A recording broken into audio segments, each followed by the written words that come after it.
ഗും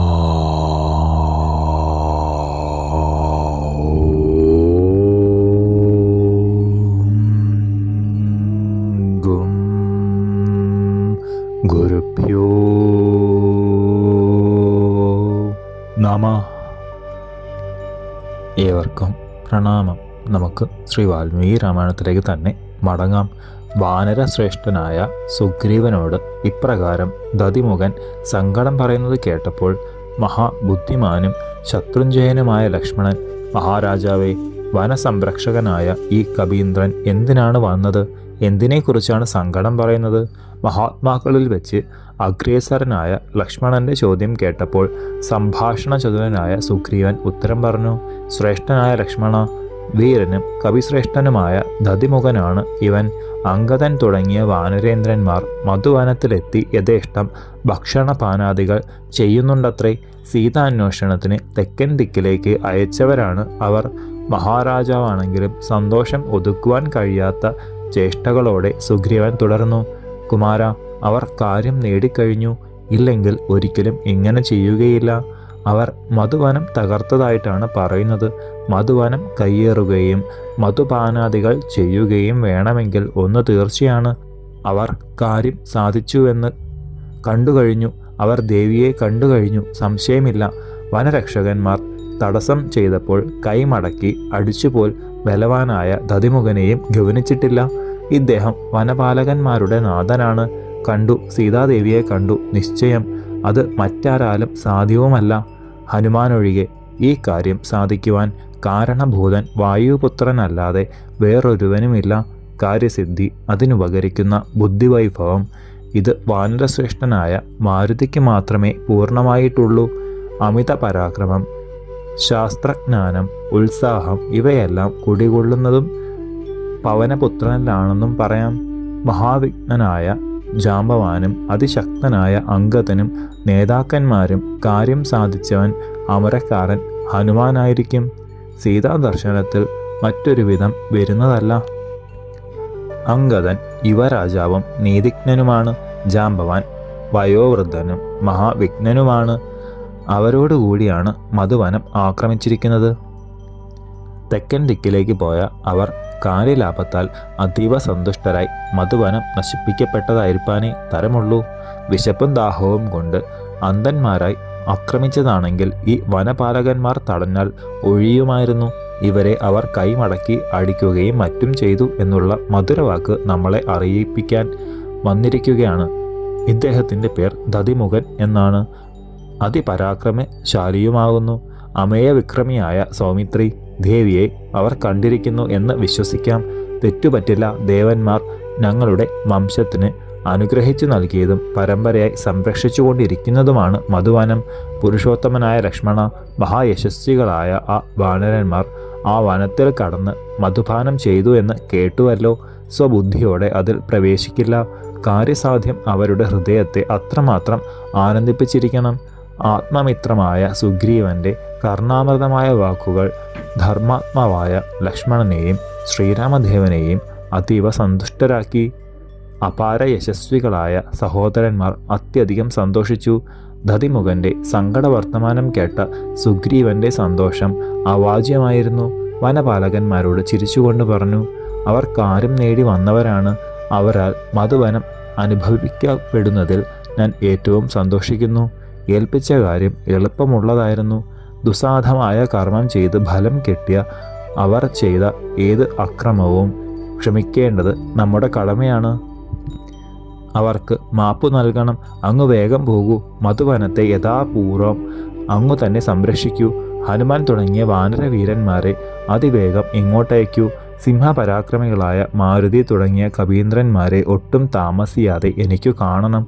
ഞങ്ങളെ മുഴുവൻ കൃതാർത്ഥരാക്കിയ അവരോട് സീതാദേവിയെ കണ്ടുപിടിപ്പാൻ ചെയ്ത യജ്ഞങ്ങളെ ശ്രീരാമലക്ഷ്മണന്മാരോടുകൂടി ചോദിക്കാനും ചെവിക്ക് ഇമ്പമേകുന്ന വാക്കുകൾ കേൾക്കുവാനും ഞാൻ അത്യധികം ആഗ്രഹിക്കുന്നു.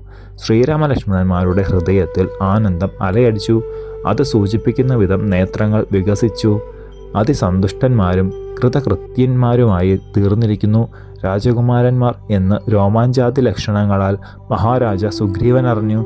കാര്യസിദ്ധി കൈകൊണ്ട് പിടിക്കത്തക്ക സമീപത്തിലെത്തി എന്നറിഞ്ഞ് ഏറ്റവും സന്തോഷിച്ചു.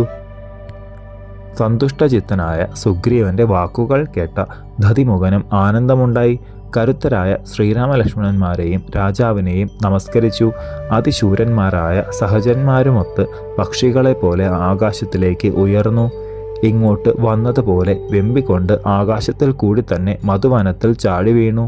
അകത്തേക്ക് കടന്നു. മധുപാനം കൊണ്ട് മത്തരായ വാനരന്മാർ തൻ്റെ ഇടം വീണ്ടെടുത്തു കഴിഞ്ഞിരുന്നു. എല്ലാവരും എഴുന്നേറ്റിരിക്കുകയാണ്. വീരനായ ദധിമുഖൻ തൊഴുതുകൊണ്ട് അംഗദ സമീപത്തിൽ ചെന്ന് മയത്തോടെ പറഞ്ഞു, സൗമ്യനായ യുവരാജാവേ, ഇവർ തടുത്തതിൽ അവിടുത്തേക്ക് ക്രോധം തോന്നരുതേ. കാവൽക്കാരായ ഞങ്ങൾ കാര്യം മനസ്സിലാക്കാതെയാണ് വിരോധിച്ചത്. അതിദൂരത്തിൽ നിന്ന് വരുന്ന അവിടുന്ന് മറ്റുള്ളവരും യഥേഷ്ടം തേൻ കുടിക്കൂ. ഫലമൂലാദികൾ കൊണ്ട് വിശപ്പടക്കൂ. ഈ മധുവനത്തിൻ്റെ ഉടമസ്ഥനാണ് യുവരാജാവായ അവിടുന്ന്. അറിവില്ലായ്മ കൊണ്ട് ആദ്യം ചെയ്ത അപരാധങ്ങൾ പൊറുക്കണം. അവിടുത്തെ അച്ഛൻ വാനരന്മാർക്ക് ഏതുവിധം തമ്പുരാനായിരുന്നുവോ അതേപോലെ തന്നെയാണ് സുഗ്രീവനും യുവരാജാവായ അങ്ങും. വാനരേശ്വര, അങ്ങയുടെ പിതൃതുല്യനായ സുഗ്രീവനോട് വർത്തമാനങ്ങൾ ചെന്ന് ഉണർത്തിക്കുകയുണ്ടായി. അതിനുശേഷമാണ് ഈ വനസംരക്ഷകന്മാരും ഒന്നിച്ച് ഞാൻ ഇങ്ങോട്ട് വന്നത്. ഹരിവരന്മാരുമൊത്ത് അങ്ങ് ഇവിടെ വന്നതറിഞ്ഞ് രാജാ സുഗ്രീവൻ അത്യധികം സന്തോഷിച്ചു. കാട് തകർത്തതറിഞ്ഞ് അല്പവും കോപം ഉണ്ടായതുമില്ല. വാനരേശ്വരനായ പിതാവ് ആനന്ദാശ്രുക്കളോടെ അവരെ അതിവേഗത്തിൽ ഇങ്ങോട്ടയക്കൂ എന്ന് കൽപ്പിക്കുകയും ചെയ്തു. നയതന്ത്രത്തോടെ വിനയത്തോടെ ദധിമുഖൻ പറഞ്ഞതു കേട്ട അംഗദൻ ചതുരവാക്കുകൾ കൂട്ടുകാരോട് ഇപ്രകാരം പറഞ്ഞു. ചങ്ങാതിമാരെ, ശ്രീരാമചന്ദ്രസ്വാമി ഈ വർത്തമാനം കേട്ടിട്ടുണ്ടാകണം. അല്ലയോ കവീന്ദ്രന്മാരെ, നാം ഇവിടെ ഇനി ഒരു ക്ഷണവും നിൽക്കുവാൻ പാടില്ല. ശത്രുമർദ്ദകരായ നിങ്ങൾ കാര്യം സാധിച്ചു കഴിഞ്ഞിരിക്കുന്നു. യഥേഷ്ടം മധുപാനം ചെയ്തു വിശ്രമിച്ചു. ഇനി ബാക്കിയൊന്നും ഇവിടെ ചെയ്യാനില്ല. എൻ്റെ അച്ഛൻ സുഗ്രീവനുള്ള സ്ഥലത്തേക്ക് നാം ഉടനെ എത്തണം. വാനരശ്രേഷ്ഠന്മാരായ നിങ്ങൾ പറയുന്നത് പോലെ ഞാൻ ചെയ്യാം. ഈ കാര്യത്തിൽ ഞാൻ നിങ്ങളുടെ അടിമ തന്നെയാണ്. ഉദ്ദിഷ്ട ഫലപ്രാപ്തിയിലെത്തിയ നിങ്ങൾ ഞാൻ യുവരാജാവാണെങ്കിലും എൻ്റെ കീഴിലല്ല. ബാലിനന്ദനൻ്റെ വാക്കുകൾ ഏവരുടെയും ഹൃദയം കുളിർപ്പിച്ചു. സാനന്ദം അവർ പറഞ്ഞു, യുവരാജാവെ, ഇത്തരത്തിൽ പറയുന്ന ഒരു പ്രഭു ആരുണ്ട്?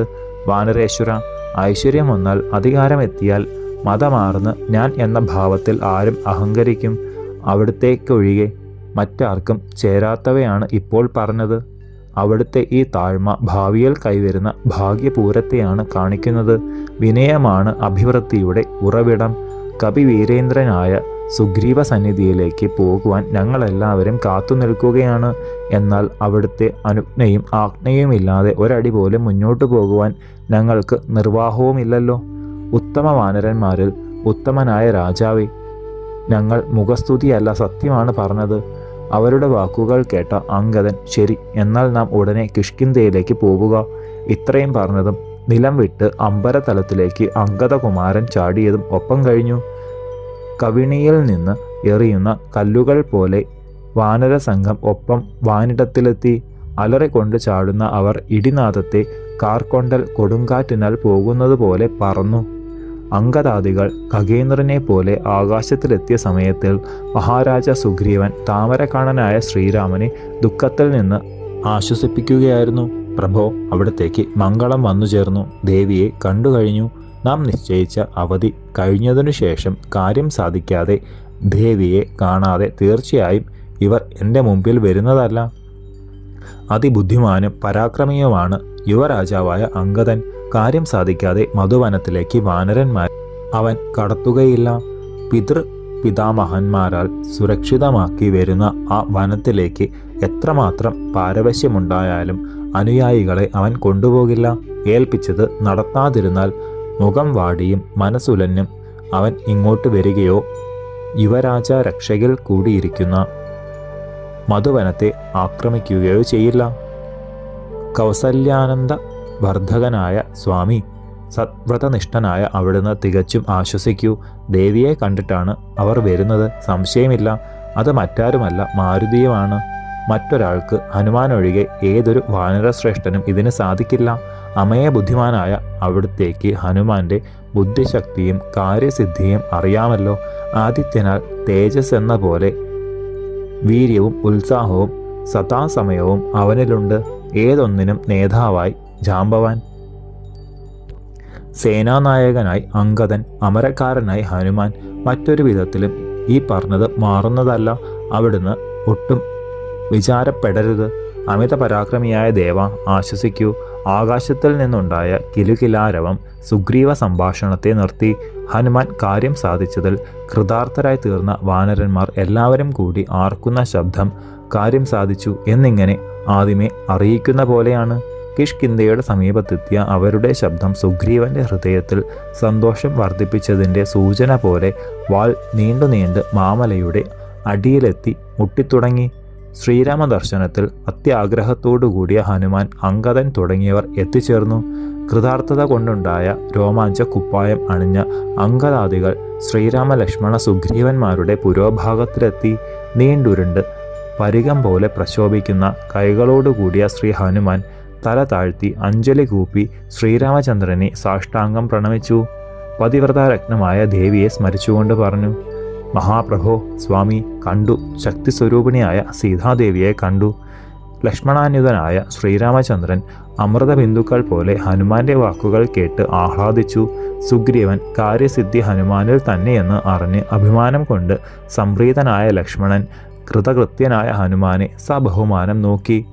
കാരുണ്യകാതലായ ശ്രീരാമദേവൻ, വീരന്മാരായ ശത്രുക്കളെ വിജയിക്കുന്ന മഹാപ്രഭു, പ്രീതി ബഹുമാനങ്ങൾ സ്ഫുരിക്കുന്ന നേത്രങ്ങളാൽ ആഞ്ജനേയരെ സസ്നേഹം നോക്കി. ശേഷം ചരിതം നമുക്ക് അടുത്ത ഭാഗത്തിലൂടെ കാണാം. ഗുരുപാദങ്ങളിൽ സാഷ്ടാംഗ പ്രണാമത്തോടെ നമസ്കാരം.